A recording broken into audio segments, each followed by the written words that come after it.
ಜಾಸ್ತಿ ಇಲ್ಲೆಲ್ಲ ಓಡಾಡ್ಸ್ಕೊಂಡು ಅಡ ಬಂದು ಬಸ ಈ ಕಡ್ಡಿ ಕಸಕ್ಕೆ ಗೆಜ್ಜಲು ಬರ್ತದೆ ಅದನ್ನ ಇವು ಕೆತ್ತು ತಿಂತಾವ. ಇವು ಮಳೆ ಇಲ್ವಲ್ಲ ಸರ್, ಗೆಜ್ಜಲು ಇಲ್ವ, ಬಾಯಿನಾಗ ಎಂತವಲ್ಲ ನೋಡಿ, ಸರಿ ಇಲ್ಲ ನೆಲ ಕುಲ್ಕಿ ಕುಲ್ಕಿ ಕುಲ್ಕಿ ಈ ಕಡೆ ಮೇದ ಈ ಕಡೆ ಪರ್ಕ ನುಚ್ಚುತ್ತಾವ. ಉಂಡೆಗೆ ಇಕ್ಕಿದ್ರೆ ಕೋಳಿ ತನ್ವಾದ ಅಂತ. ಬೆಳ್ಳುಳ್ಳಿ ಬೇಳೆ ಎಡ್ದ್ಬಿಟ್ಟು ಸಣ್ಣಕ್ಕೆ ಮಾಡಿ ನುಂಗ್ಸೋದು, ಅವನ್ನ ಸಾರು ಮಾಡಿದ್ರೆ ಅವ್ರ ಕಾಲು ಒಂದು ಇಪಾಟಿದ್ರು ಕಡಿಯೋಕೆ ಆಗಲ್ಲ. ಅದು ಪ್ಯೂರ್ ನಾಟಿ. ಅದು ಪಾರಂ ಕೋಳಿ ತಂದು ಸಾರು ಮಾಡಿದ್ರೆ ಆ ಬೆಳಿಗ್ಗೆ ಹೊತ್ತೇ ಓಡಬೇಕು ಬಾಣ್ ತಿರ್ಗ ಅಂತ. ನಾಟಿ ಕೋಳಿನೇ ತಡಿಕೊಂಡು ಹೋಗಿ ಅವ್ರಿಗೆ ಖಾರ ಕಾಯಿಸಿ ಕುಡಿಸ್ಬೇಕು. ಮಗುಗೂ ಕೂಡ ಶೀತಂಸವಾಗಲ್ಲ ತಾಯಿ ಹಾಲಿನಿಂದ. ಈ ನಾಟಿ ಮೊಟ್ಟೆ ಇಸ್ಕೊಂಡು ಹೋಗಿ ಅದನ್ನು ನುಂಗಿಸ್ತಾರೆ ಅದ್ರ ಜರ ಪಕ್ಕ ಇಳ್ದೈತದೆ. ನಮ್ಗೆ 1.5 kg 1.25 kg ಬಂದ್ರೆ ಸುಮಾರು ಗಿಡುತ್ತೆ. 1 kg ಬಂದ್ರೆ ಏನು ಗಿಟ್ಟಲ್ಲ. ವ್ಯಾಪಾರದವ್ರು ಕೊಟ್ಟರು ಲಾಸೇ. ಹಳ್ಳಿ ಜನ ಬಂದರೆ ದುಡ್ಡು ಮುಖ ನೋಡಲ್ಲ, ಒಂದು 50 ರೂಪಾಯಿ ಜಾಸ್ತಿ ಕೊಟ್ಬಿಟ್ಟೈತಾರೆ. ಕೊಳೆಯಲ್ಲಿ ತಾಲೂಕು ಇತ್ಲು ದೊಡ್ಡ ವಾಸ ಇರೋದು. ನಾವು ಹೆಂಗೆ ಅಂದರೆ ಒಂದು ಸ್ವಲ್ಪ ಏನೋ ಇದು ಆರಾಮ್ ಮಾಡ್ಕೊಂಡು ಜೀವನ ಮಾಡ್ತಿದ್ದೀವಿ. ಅದರಲ್ಲಿ ಒಂದಷ್ಟು ಕೋಳಿ ಸಾಕಿದ್ರೆ ಏನಾದ್ರು ಜೀವನಕ್ಕೆ ಆಯ್ತದೆ. ನಮ್ಮ ಅಕ್ಕ ಮರಿಗೆ ಅದಕ್ಕಾರುವ ಊಟ ತಿಂಡಿಗೆ ಆಗಲಿ ಅನ್ನೋದಕ್ಕೋಸ್ಕರ ಸಣ್ಣ ಮರಿನ ರೂಪಾಯಿ ಕೊಟ್ಟು ಅಲ್ಲಿ ಮೈಸೂರಲ್ಲಿ ತಂದು ಆ ಡಿಪೋನಿಂದ ತಂದು ನಾವು ದಪ್ಪ ಮಾಡಿ ಸಾಕೊಂಡು ಅವಕ್ಕೇನು ಫುಡ್ಡು ಅಂದರೆ ಈ ಪೀಡ್ಸು ಅಂತದಲ್ಲ, ಆ ಸಣ್ಣ ಪೀಡ್ಸು ಫಸ್ಟು, ಇನ್ನೊಂದು ಸ್ವಲ್ಪ ದಪ್ಪ ಬರುತ್ತೆ. 1 ತಿಂಗಳಾದಮೇಲೆ ಅದೊಂದು ಐಟಮ್ ಹಾಕೊಂಡು 3 ತಿಂಗಳವರೆಗೂ ಸಾಕಿದ್ದೀವಿ. ಈಗ 3 ತಿಂಗಳ ಮೇಲೆ ಒಂದು ಚೆನ್ನಾಗಿರ್ಬೋದು. ಈಗ ಸುಮಾರು ಖಾಲಿ ಆಗಿದ್ದಾವೆ ಕೋಳುಗಳು. ನಾವು ನಾಡುಗಳು ಸಾಕ್ತಿದ್ದು ಒಂದು 10-20. ಈ ಥರ 500,000 500 200 300 ಸಾಕಿರಲಿಲ್ಲ. ಇದೇ ಫಸ್ಟ್ ಐಟಮು. ಅದರಲ್ಲಿ ಈಗ ಒಂದು 200 ಮಾರಾಟ ಮಾಡಿದ್ದೀವಿ. ಇನ್ನೊಂದು 200 ಇದ್ದಾವೆ. ಯಾವ ಕೋಳಿ ಸರ್ ಇವು? ಮೈಸೂರು ನಾಟಿ ಕೋಳಿ ಅಂತೇಳಿ ಸಾಕೋದ್ರಲ್ಲಿ ಏನೂ ಅನ್ಯಾಯ ಆಗಿಲ್ಲ ನಮಗೆ.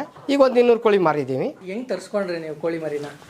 ಪಕ್ಕದಲ್ಲಿ ನಮ್ಮ ಕುಣಗಳಿಯವರೊಬ್ಬರು ಸುಮಾರು ಒಂದೂವರೆ ಕಿಲೋಮೀಟರ್ ಇದ್ದಾರೆ. ಅವ್ರ ಹತ್ರ ಒಂದು ಕೋಳಿ ತಗೊಂಬಂದು ಊಟ ಮಾಡಿ ನೋಡ್ದು ಮೈಸೂರು ನಾಟಿ ಅಂತ ಹೇಳಿದ್ರು. ನಾವು ಸಾಕಬೇಕು ಸೊ ಅಂತ ಹೇಳಿದಾಗ ಈ ಥರ ಮೈಸೂರಿಗೆ ಹೋಗಿ ಅಲ್ಲಿ ಮರಿ ಸಿಗ್ತಾವ ನಾವು ಥರದಲ್ಲಿ ಅಂತ ಹೇಳಿದ್ರು. ಆವಾಗ ಮರಿ ತಗೊಬಂದು ಸಾಕೊಂಡ್ಕ ಮಾಡಿ ಇಷ್ಟು ಬೆಳೆಸಿದ್ದೀವಿ ಇಷ್ಟೇ. ನೀವು ಸಾಕ್ತಿರಲ್ಲ ನಾಡುಗೋಳಿ, ಅವಕ್ಕೂ ಇವಕ್ಕೂ ಏನು ವ್ಯತ್ಯಾಸ ಸರ್? ಅವು ಅಂದರೆ 6 ತಿಂಗಳು ಬೇಕು ದಪ್ಪ ಆಗೋದು. ಸಣ್ಣ ಮರಿ ಮರಿ ಹೊಡೆದ್ರೆ ಅದ್ರ ತಾಯಿ ಹೊಡೆದಾಗ ಮರಿ ಆದಾಗ 6 ತಿಂಗಳು ಬೇಕು ಅದು ಕಟಿಂಗ್ ಬರ್ಬೇಕಾರೆ. ಇವು 3 ತಿಂಗಳಿಗೆ 3.5 ತಿಂಗಳಿಗೆ ಕುಳಸಿ ಇವು ಕಟಿಂಗ್ ಆಯ್ತವೆ. ಇವು ಹೌದ್ರ ತಾನೇ ಸಾಕ್ತಾ ಇದ್ದೀರಿ? ಹೌದು. ಇಲ್ಲ ಅವನ್ನ ಈಗ ಕಾಡಿಗೆ ಬಿಟ್ಬಿಡ್ತೀವಿ, ಬೆಳಿಗ್ಗೆ ಎತ್ತುವರೆ ಬಿಡ್ತೀವಿ, ಬತ್ತಾವ ಒಯ್ತಾವ, ಅವಕ್ಕೇನು ಮೇವು ನೀರು ಹಾಕಲ್ಲ. ಇವೇನಂದ್ರೆ ಹೊಲ ಜಮೀನೆಲ್ಲ ಓಡಾಡ್ಸ್ಕೊಂಡು ಬೆಳಿಗ್ಗೆ ಹೊತ್ತು ತಂಪೊತ್ತು ಓಡಾಡ್ಸ್ತೀವಿ, ಮಧ್ಯಾಹ್ನ ಕೂಡಾಕ್ತೀವಿ. ಸಂದ ತಂಪಲ್ಲಿ 4 ಗಂಟೆನಾಗ 6 ಗಂಟೆ ತನಕ ಓಡಾಡ್ಸ್ಕೊಂಡು ಅವನ್ನೆಲ್ಲ ಒಂತಾಗ ಸೇರಿಸ್ಕೊಂಡು ನಾಯಿಗಳು ಬಿಟ್ಕೊಂಡು ಪಕ್ಕದಲ್ಲಿ ಯಾವ್ದಾರು ಕೀರ ಅದು ಅಂತ ಮುಟ್ಬಿಡ್ತಾವೆ ಅಂತ ಅಷ್ಟು ಅಪ್ಪಿಡಿಸ್ಕೊಂಡು ಒಬ್ಬರು ಇದ್ಕೊಂಡು ಮಾಡ್ಕೊಬೈತಿದ್ವಿ. ಇವಕ್ಕೆಲ್ಲ ಇಷ್ಟೇ ಕೋಳಿ ಇರವ, ಇನ್ನು ಹೊರಗಡೆ ಏನಾರು ಹೋಗಿದ್ದಾವೆ? ಹೊರಗಡೆ ಅಲ್ಲಿ ಹುಲ್ ಮೆದ ನೋಡಿ, ದನಿ ಹುಲ್ ಮೇಯ್ತಾವಲ್ಲ ಅಲ್ಲಿ ಮೆದ ಅಡಿಲಿ ಕೂಳ್ಗೆ ಕೂತಿದ್ದಾವೆ. ಅಡಿಲಿ ಬೇಲಿ ಹಂಚಲಿ ಎಲ್ಲಿ ಕೂತಿದ್ದಾವೆ ಹಸಿ ಅವನ್ನೆಲ್ಲ ಬತ್ತಾವ ಮೇಯ್ತಾವೆ. ತಂಪಲ್ಲಿ ಗಾಳಿ ಅವ ತಗೊಂಡು ಓಡಾಡ್ಕೊಂಡು ಮೇಯ್ತಾ ಇರ್ತಾವೆ. ಈಗ ಮರಿನಲ್ಲಿ ಯಾವ ಥರ ನೋಡ್ಕೊಂಡ್ರಿ ನೀವು? ಸೆಕೆ ಇರಬೇಕು ಅವಾಗ ಸಣ್ಣ ಮರಿಲಿ. ಆ ಸೆಕೆ ಇರೋ ತನಕ ಒಂದು ಗುಂಪಾಗಿ ಹೋಗಿ ಕೂತ್ಕೊಂಡು 4-3 ಹೋಗೋದು ಗಂಟಾಗ ಮೇಲ್ಗಡೆ ಅಡಿಲಿ ಸೂಲಾಡದೆ ಸೋತೋಗ್ಬಿಡ್ತಾವೆ. ಆ ರೀತಿ ಎಲ್ಲ ನೋಡ್ಕೊಂಡು ಸಾಕಿ ಈ ಮೂಲೆಯಲ್ಲಿ ಆ ಮೂಲೆಯಲ್ಲಿ ಒಂದೊಂದು ಕಡೆ ಹೊಸಿಸಿ ಚೀಲ ಹಸಿ ಕುಂಡ್ರಿಸಿ ಈ ರೀತಿ ಅವನ್ನ ಸ್ವಲ್ಪ ಬತ್ತ ಆಗ ಅವು ಸಣ್ಣ ದಪ್ಪ ಆಯ್ತಾ ಸಮಕ್ಕೆ ಹತ್ತತ್ರ ಕೂತ್ಕೊತಾವೆ.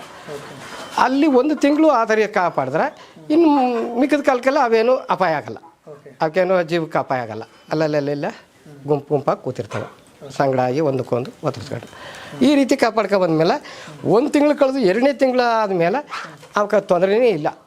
ಮತ್ತು ಈ ಬಾರಿಗಳ ನೀರು ಕೊಡ್ತೀವಲ್ಲ ಆ ನೀರಿಗೆ ಇಷ್ಟು ಡ್ರಾಪು ಅಂತ ಹಾಕಿ ಕಡ್ಡಿಯಲ್ಲಿ ಕದರ್ಬಿಟ್ಟು ಅದನ್ನು ಬಿಟ್ಬಿಟ್ರೆ ಅವೇ ಕುಡಿತಾವೆ. ನಮ್ಮ ತಮ್ಮ ಅವರು ಚೀಟಿ ಬರೋಕ್ಕೆ ತಗೊಂಡು ಕೊಟ್ಟಿದ್ರು. ಅದನ್ನು ನಾವು ಈ ಥರ ತೋರ್ಕೊಟ್ಟಿದ್ರು ತಮ್ಮ, ಇಷ್ಟೇ ಹಾಕಬೇಕು ಅಂತ. ಅವರು ಕೂತ್ಕೊಂಡು ಕಣ್ಣಿಗೆ ಡ್ರಾಪ್ ಬಿಡಾಗ ಎಲ್ಲನೂ ಒಂದು ಗುಂಪಾಗಿ ಕಟ್ಕೊಂಬಂದು ಒಬ್ರು ಹಿಡಿದು ಕೊಡೋದು, ದಂಡೆ ಕಟ್ಕೊಂಬಂದು ಕೊಡೋದು, ಅದು ಹಾಕಿದದು ಹೊರಗಡೆ ಬಿಡೋದು ಬಾಗಿಲಲ್ಲಿ ಕೂತ್ಕೊಂಡು. ಯಾಕಂದರೆ ಗೊತ್ತಾಗಬೇಕಲ್ಲ, ಒಂದು ಬಿಡದೆ ಹೋದರೆ ಅದು ಎಡಬಾಟ್ ಆಯ್ತದೆ. ಆಗ ಒಂದೊಂದು ಡ್ರಾಪ್ ಬಿಟ್ಟಂದ್ರೆ ಹೊರಗಡೆ ಬಿಡೋದು. ಆಮೇಲೆ ಅವನ್ನೆಲ್ಲ ಕರೆದು ನೀರು ಮಡಗಿ ಮೇವು ಹಾಕಿ ನಾವು ಹೂ ಮರಿ ತಂದಾಗ ಇಷ್ಟು ದಪ್ಪ ಇರ್ತಾವಲ್ಲ ಆಗ ರವೆ ನುಚ್ಚು 15 ದಿನ ತನಕ. ಆಮೇಲೆ ಬತ್ತ ಸಣ್ಣ ಅಕ್ಕಿನ ಮಿಲ್ಗೆ ಹಾಕಿ ನುಚ್ಚು ಮಾಡಿಸ್ಬಿಟ್ಟು ಅದನ್ನು ಹಾಕೋದು. ನೀವೇ ನುಚ್ಚು ಮಾಡಿಸ್ತೀರ? ಅಕ್ಕಿ ತಗೊಂಡು ನುಚ್ಚು ಮಾಡಿಸೋದು. ಅದು ಬಿಟ್ಟರೆ ಈ ಪೀಡ್ಸು ಅಂತ ಬರ್ತದಲ್ಲ ಅದು ಸಣ್ಣಕ್ಕೆ ಬರುತ್ತೆ. ಇಲ್ಲಿ ಚೀಲದಲ್ಲ ತೋರ್ಕೊಡ್ತೀವಿ. ಆ ಸಣ್ಣ ನುಚ್ಚಿನ ಆವಾಗ ಹಾಕಿ ಈ ಥರ ಮಡಗರ ಒಂದೊಂದು ಜಾಗದಲ್ಲಿ ಅವ್ರಂಕ ಅವು ಹೊಸಸಿ ಮೇಯ್ತಿರ್ತಾವೆ. ಮೇಯ್ದ್ಮೇಲೆ ನೀರು ಕುಡ್ಕೊಂಡು ಕೂತಿರ್ತಾವೆ. ಆಗ ಒಂದು 2 ತಿಂಗಳು ಆದಮೇಲೆ ಅವಕ್ಕೇನೂ ಸಮಸ್ಯೆ ಇಲ್ಲ.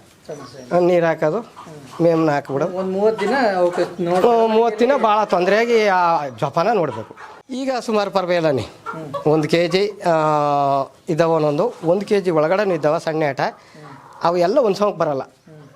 ಈಗ 1.5 kgನೂ ಇದ್ದಾವೆ. ಒಂದು 200 ಮಾರಿದ್ದೀವಿ.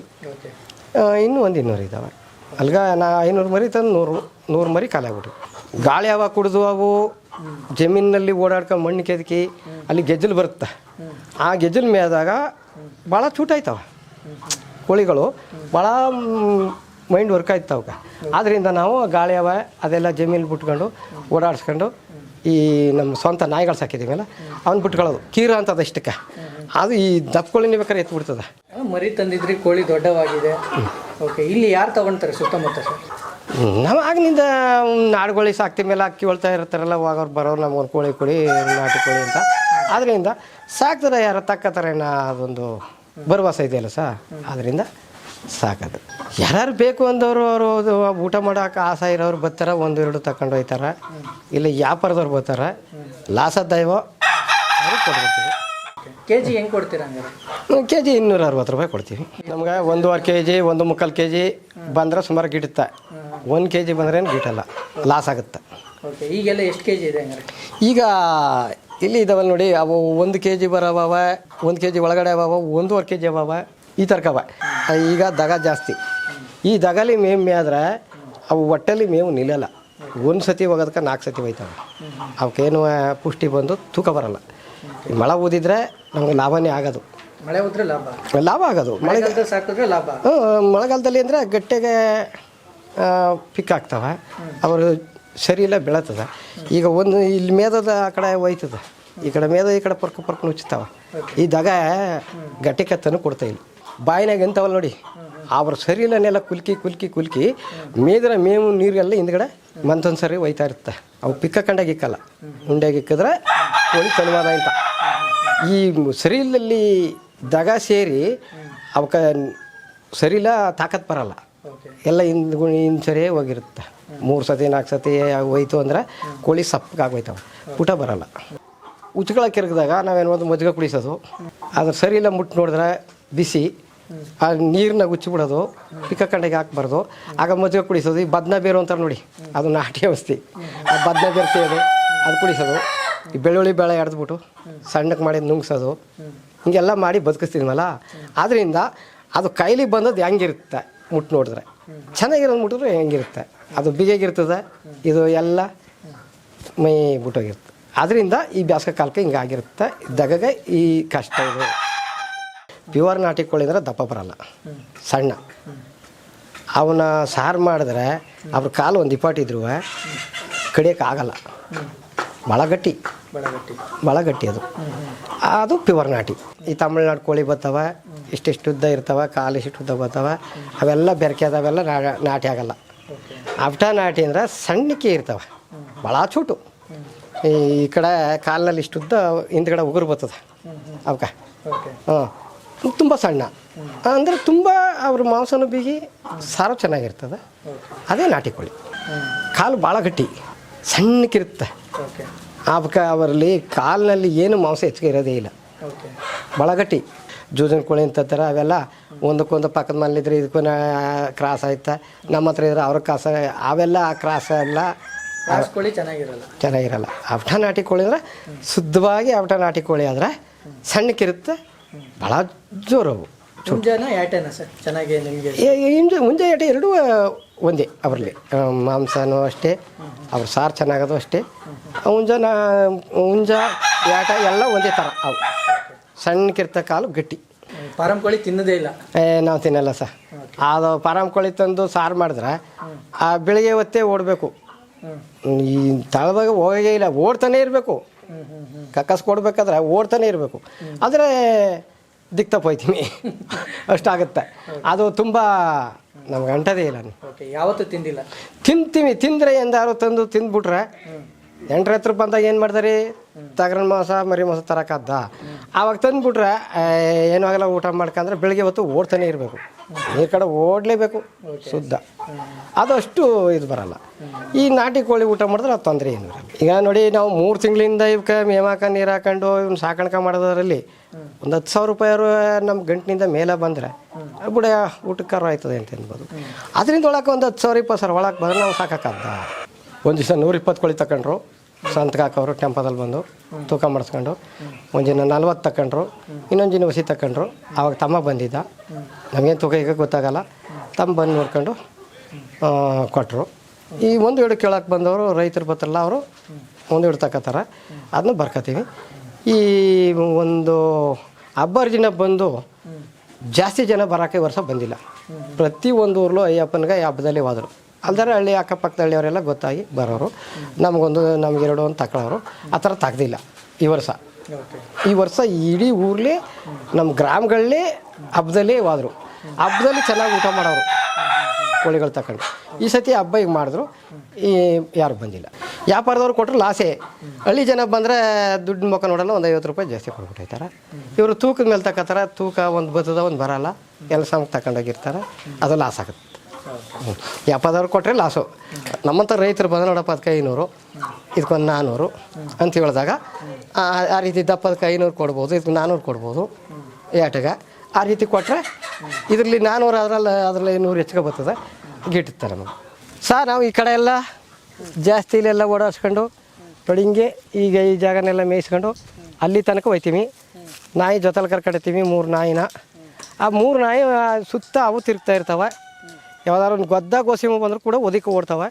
ಅದರ ಜೊತೆಲಿ ನಾವು ಇದು ನಿಂತ್ಕೊಂಡು ಚೂ ಅಂದ್ಕೊಂಡು ನೋಡಿ ಅಲ್ಲಿವರೆಗೂ ಬಿಡ್ತೀವಿ. ಅಲ್ಲಿವರೆಗೆ ನೋಡಿ ಆ ಕಡೆ ಮಾವಿನ ಮರ ಇದೆಯಲ್ಲ, ಅಷ್ಟು ದೂರ ನೋಡಿ, ಇಷ್ಟು ದೂರ ನೋಡಿ ಅವ್ರದ್ದು ಪಕ್ಕದವ್ರ ಜಮೀನು, ಅಲ್ಲಿಗೂ ಕೂಡ ಹೋಯ್ತವೆ. ಅಲ್ಲೂ ಜೊತೆಲಿ ಹೋಯ್ತೀವಿ. ಜೊತೆಲಿ ಹೋಗಿ ಕೂಗ್ದಾಗಲೇ ಬರ್ತವೆ. ಬಾ ಬಾ ಬಾ ಅಂದರೆ ಎಲ್ಲ ಜೊತೆಲಿ ಬಂದುಬಿಡ್ತವೆ. ಸಣ್ಣ ಥರದಲ್ಲಿ ಮಕ್ಕಳು ಬರೋಕ್ಕೆ ಬರ್ತವೆ ಇಷ್ಟೇ ದಪ್ಪ ಇದ್ದಾಗ. ಈಗೇನು ಎಷ್ಟೊಂದು ಬರೋಲ್ಲ, ಸಣ್ಣ ಥರದಲ್ಲಿ ಕರೆದ್ರೆ ಸಾಕು ಬರ್ತಾ ಇರ್ತವೆ. ನಾವು ಸುತ್ತಾಡಿದ್ರೆ ಅವು ಮೇಯ್ತವೆ. ನಾವು ಮುಂದಕ್ಕೆ ಈ ಕಡೆ ಬಂದುಬಿಟ್ರೆ ಅವು ಮನೆಗೆ ಬಂದುಬಿಡ್ತವೆ.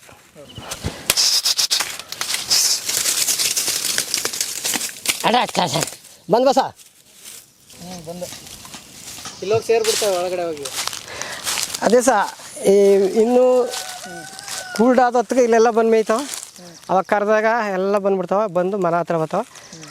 ಸಂಜೆ ಆಯ್ತಾ ಅಂದಾಗ ನೀರು ಹಾಕಾಗ ಎಲ್ಲ ಬಂದು ಒಂದು ಕಡೆಯಿಂದ ಮನೆಗೆ ಸೇರ್ತವೆ. ಆಗ ಒಂದು ಗಡಿಲಿದ್ದರೆ ನಾವು ತಿರುಗಾಡಿ ತಗೊಂಡೋಗಿ ಸೇರಿಸ್ತೀವಿ. ಏನು ನೀವೇನು ಜಾಸ್ತಿ ಪೀಡ್ ತರಲ್ಲ, ಇಲ್ಲೇ ಹೊರಗಡೆ ತಿಂಡಿ ಮೇಯ್ಕೊಳ್ತಾ? ಇಲ್ಲ ಸರ್, ಜಾಸ್ತಿ ಪೀಡ್ ತರಲೇಬೇಕು. ಅವು ತಿರ್ಗಾಡೋಕ್ಕೋಸ್ಕರ ಗಾಳಿ ಅವ ತಗೊಳ್ಳೋಕ್ಕೋಸ್ಕರ ಅವ್ನು ಬಿಡೋದು. ಇಲ್ಲೇನು ತಿಂಡಿ ಏನು ಸಿಕ್ಕಿದ್ದು ಸರ್ ನೆಲದಲ್ಲಿ? ಅದೇ ಹುಳ ಉಪ್ಪು ಸಿಕ್ಕಕ್ಕೆ ಈಗ ಮಳೆ ಇಲ್ವಲ್ಲ ಸರ್. ಮಳೆ ಆದರೆ ಗೆಜ್ಜಲು, ಈ ಕಡ್ಡಿ ಕಸಕ್ಕೆ ಗೆಜ್ಜಲು ಬರ್ತದೆ, ಅದನ್ನು ಇವು ಕೆದ್ದು ತಿಂತವೆ. ಇವು ಮಳೆ ಇಲ್ವಲ್ಲ ಸರ್, ಗೆಜ್ಜಲು ಇಲ್ವಲ್ಲ. ತ್ಯಾಮ ಆದರೆ ಈ ಕಡ್ಡಿ ಕಸ ತಿನ್ನೋಕ್ಕೆ ಗೆಜ್ಜಲು ಆಯ್ತದೆ, ಆ ಗೆಜ್ಜಲು ಇವು ಕೆಗ್ತವೆ. ಇವಾಗ ಗೆಜ್ಜಲಿಲ್ಲ. ಇವಾಗೇನೋ ಮೇವಿನ ಆಹಾರವೇ ಏನಂದರೆ ಇವು ಗಾಳಿ ಅವ ತಗೊಳ್ಳೋಕ್ಕೋಸ್ಕರ ಬಿಡೋದು ನಾವು ಇಲ್ಲೆಲ್ಲ. ನಾವು ತಿಳ್ಕೊಂಡಿರಾಗ ನಾಟಿ ಕೋಳಿ ಊಟ ಮಾಡಿದ್ರೆ ಹೆರಿಗೆ ಆಯ್ತಾರಲ್ಲ, ಆಗ ಬಾಣ್ ತಿರ್ಗಾಯಿಂದ ನಾಟಿ ಕೋಳಿನೇ ತಡಿಕೊಂಡು ಹೋಗಿ ಅವ್ರಿಗೆ ಖಾರ ಕಾಯಿಸಿ ಕುಡಿಸ್ಬೇಕು. ಶೀತಂಶಗಳು ಸೇರಲ್ಲ, ಮಗುಗೂ ಕೂಡ ಶೀತಂಶವಾಗಲ್ಲ ತಾಯಿ ಹಾಲಿನಿಂದ. ಆದ್ದರಿಂದ ಅವ್ರಿಗೂ ಕೂಡ ಕೆಮ್ಮು ಜ್ವರ ಬರೋದು ಇವೆಲ್ಲ ತೊಂದರೆ ಇರಲ್ಲ ಅಂದ್ಬಿಟ್ಟು ಅದನ್ನ ತಡಿಕೊಂಡೋಗಿ ನಮ್ಮ ತಾತನ ತಲೆಯಿಂದ ಹಂಗೆ ಮಾಡ್ಕೊಯ್ತಾರೆ. ಅದು ಉಂಟು. ಅದರಲ್ಲಿ ಹುಷಾರಿಲ್ಲದೆ ಒಂದು ಕೆಮ್ಮು ನೆಗಡಿ ಬಂದರೂ ನಾಟಿ ಕೋಳಿನ ಸಾರು ಮಾಡಿ ಸಾರು ಕುಡಿಸ್ತಾರೆ. ಆಗ ಅವ್ರಿಗೆ ಹುಷಾರಾಗುತ್ತೆ. ಇವಾಗ ಅದ ಏನೋ ಗೊತ್ತಿಲ್ಲ, ಆದರೆ ನಮ್ಮ ಸಣ್ಣ ತಂದಿಂದ ನಮ್ಮ ತಾತನವರಿಂದ ಅದನ್ನು ತಿಳ್ಕೊಂಡಿದ್ದೀನಿ. ಅದರಿಂದ ಇಲ್ಲ ಒಂದು ಹಸಿಗೆ ಕರಿಗೆ ಈ ನೀರಿಲ್ಲದೆ ಸೆರೆ ಆಗ್ತಕ್ಕದ್ದು ಜ್ವರ ಬಂದರೆ ಈ ನಾಟಿ ಮೊಟ್ಟೆ ಇಸ್ಕೊಂಡು ಹೋಗಿ ಅದನ್ನು ನುಂಗಿಸ್ತಾರೆ, ಅದ್ರ ಜ್ವರ ಪಕ್ಕ ಇಳ್ದೈತದೆ. ನಮ್ಮ ದಣ್ಣಿನ ಡಾಕ್ಟ್ರು ಹೇಳೋದಂಗೆ ಇಂಜೆಕ್ಷನ್ ನಂಬೇಡಿ, ಇದನ್ನು ಕುಡಿಸಿ, ನಾಟಿ ಮೊಟ್ಟೆ ಇದ್ದರೆ ಎಲ್ಲ ಇಸ್ಕೊಂಡು ಕುಡಿಸಪ್ಪ. ಅದಕ್ಕೆ 10 ರೂಪಾಯಿ ಆಗಲಿ 20 ರೂಪಾಯಿ ಆಗಲಿ ಒಂದು ಮಟ್ಟಿಗೆ ತಗೊಂಬಂದು ಅದನ್ನು ಹಸಿ ಕುಡಿಸ್ತೀವಿ. ಈ ನಾಟಿ ಕೋಳಿಯಿಂದ ಜನರಿಗೂ ಉಪಯೋಗ ಆಗೋ ಅಂಥದ್ದು, ಈ ದನ ಕರುಗಳಿಗೂ ಉಪಯೋಗ ಆಗೋಂಥ 2 ಮೊಟ್ಟೆಲಿ ಜ್ವರ ಇಳ್ದೈತೆ. ಅದನ್ನು ನಮ್ಮ ಡಾಕ್ಟ್ರು ಕೂಡ ಹೇಳ್ತಾರೆ, ನಮ್ಮ ಐನವರು ಹೇಳ್ತಿದ್ರು, ನಾವು ಹಂಗೆ ಮಾಡಿದ್ದೀವಿ ಆ ಕಾಲದಿಂದ. ಎಲ್ಲ ಸರೋಗುತ್ತೆ. ಇವಾಗಲೂ ಅಷ್ಟೇ, ಇವಾಗಲೂ ನಾಟಿ ಕೋಳಿ ಸಾಕೋದ್ರಿಂದ ದನ ಕರಿಗೆಲ್ಲ ಉಪಯೋಗ. ನಾಟಿ ಕೋಳಿಲಿ ಮಾತ್ರ ಕೆಮ್ಮು ನೆಗಡಿ ಬಂದರೂ ಬಾಯೆಲ್ಲ ನೋವು ಬಂದರೆ ಅದಕ್ಕೆ ಬೇಯಿಸಿ ಒಳಗಡೆ ಕೆಮ್ಮು ಅರಿಶಿಣ ಕಿರುತ್ತಲ್ಲ ಅದನ್ನ ಒತ್ತರಿಸ್ಕೊಂಡು ಕೊಡ್ತಾರೆ. ನಾಟಿ ಕೋಳಿಯಿಂದ ಉಪಯೋಗ. ಓಕೆ. ಈ ಜ್ವರ ಚಳಿ ಬಂದರೂ ಒಂದು ನೆಗಡಿ ಕೆಮ್ಮು ಬಂದರೂ ಅದಕ್ಕೆ ಸಾರು ಮಾಡಿ ಊಟ ಮಾಡಿಸ್ರೆ ಅವರು ಹುಷಾರಾಯ್ತಾರೆ. ಇದೆಲ್ಲ ಅನುಕೂಲ ಉಂಟು ಯಾವುದಾ ನಾಟಿ ಕೋಳಿಲಿ.